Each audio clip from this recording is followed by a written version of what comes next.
What happens in the first 30 minutes of a nuclear attack? A question we hope to never find the answer to, yet it's crucial to comprehend the magnitude of such an event. The world we know could change in a blink, with the immediate effects of a nuclear attack being far-reaching and devastating. Knowledge is power, and understanding what could occur might help us better appreciate the peace we currently enjoy. So let's dive into the timeline of the first 30 minutes of a nuclear attack. At the moment of detonation, a nuclear explosion occurs. Almost instantly, everything changes. The first thing you'd notice is a blinding flash of light, brighter than the sun. This is the initial burst of radiation, traveling at the speed of light. It's so intense that it can cause temporary or even permanent blindness to those looking directly at it, even from miles away. Following closely behind the light is an intense wave of heat, unimaginable to anything we're familiar with. In a split second, temperatures at the epicenter can reach several million degrees hotter than the surface of the sun. This intense heat can cause severe burns and ignite fires within a wide radius, turning buildings, trees, and everything else into a sea of flames. But the devastation doesn't stop there. The heat is followed by a powerful shockwave. This shockwave moves at supersonic speed, flattening everything in its path. Buildings crumble like sandcastles, trees are uprooted, and vehicles are tossed around like toys. The shockwave also creates a blast of wind that can reach hundreds of miles per hour, strong enough to pick up and hurl people and debris. Even those outside the immediate blast radius aren't safe. The intense light, heat, and shockwave can cause significant damage and casualties miles away from the epicenter. Within a few seconds, a bustling city can turn into a scene of utter destruction. However, as destructive as these immediate effects are, they are just the tip of the iceberg. A nuclear explosion also unleashes a deadly cocktail of radioactive isotopes into the environment. These isotopes can contaminate the air, water, and soil, posing a long-term threat to all forms of life. But perhaps the most horrifying aspect of a nuclear explosion isn't the physical destruction it causes, but the psychological impact. The fear, the panic, the uncertainty, it's a nightmare scenario that's hard to even imagine. The initial impact is just the beginning.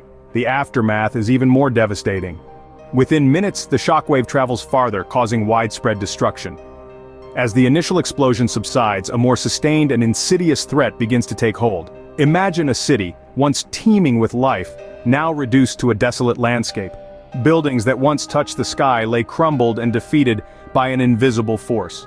Infrastructure that once facilitated the hustle and bustle of daily life is now a twisted wreckage, a grim testament to the destructive power of nuclear weapons. This is not the end, though, far from it.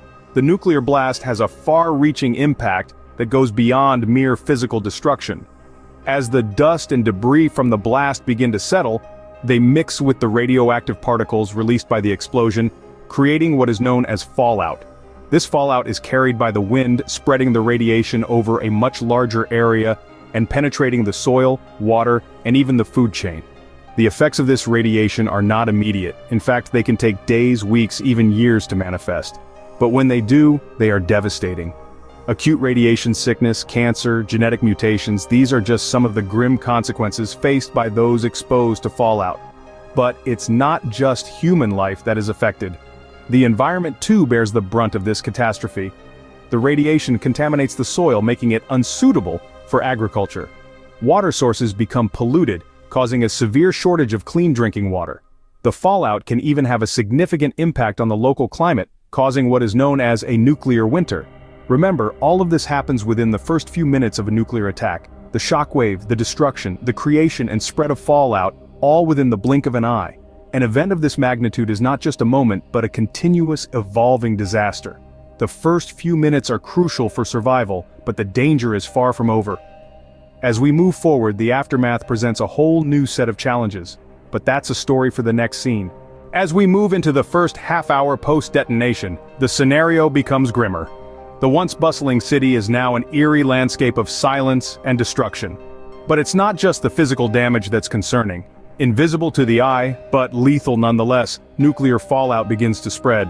This is a mix of dust and debris propelled into the atmosphere by the blast, now tainted with radioactive particles. As it settles back to the ground, it brings with it a deadly rain of radiation.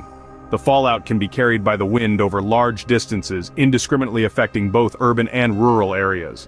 Radiation sickness is another immediate threat. This is not like getting an X-ray at the doctor's office. High levels of radiation can damage the body's cells, leading to nausea, weakness, hair loss, and in severe cases, death. Time, distance, and shielding are key to protection. The more time you can put between yourself and the source of radiation, the better.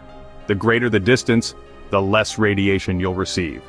And the more shielding, such as concrete or lead, between you and the radiation, the safer you'll be. Now, what are the immediate steps for survival?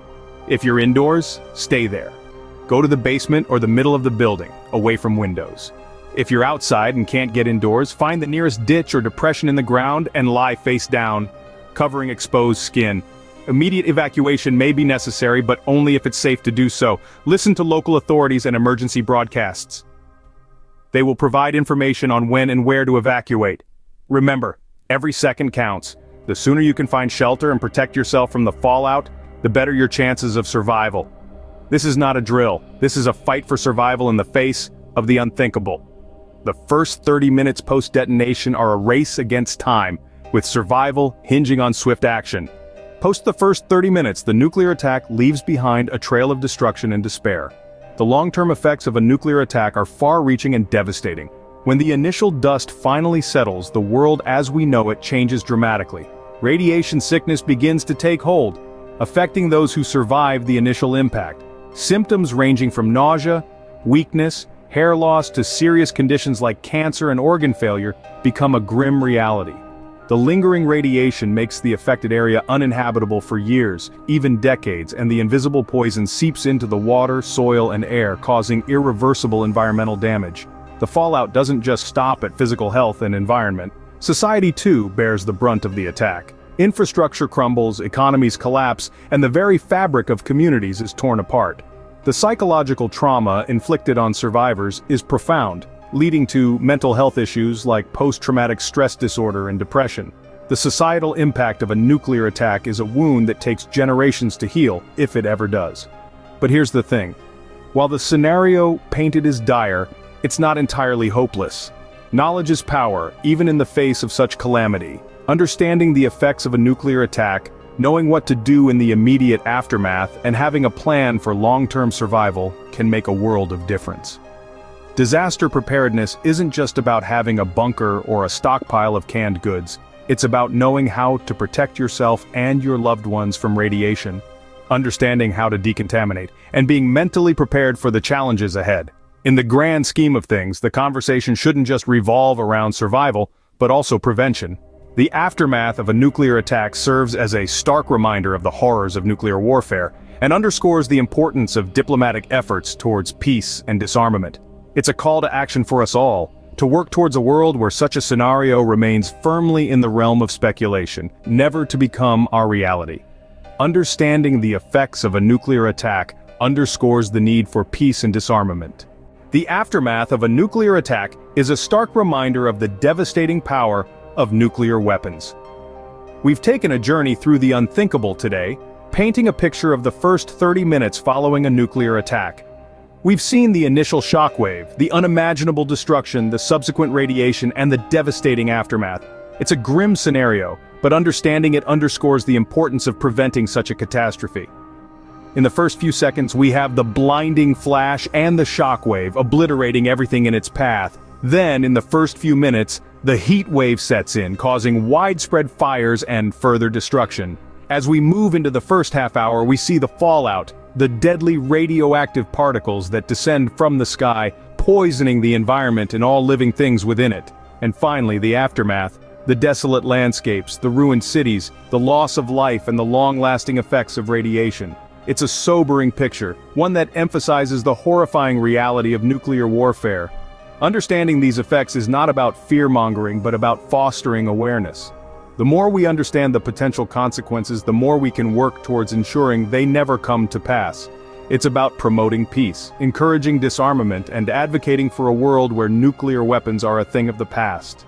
The goal is to never experience these 30 minutes. Let's work together for a world free of nuclear weapons.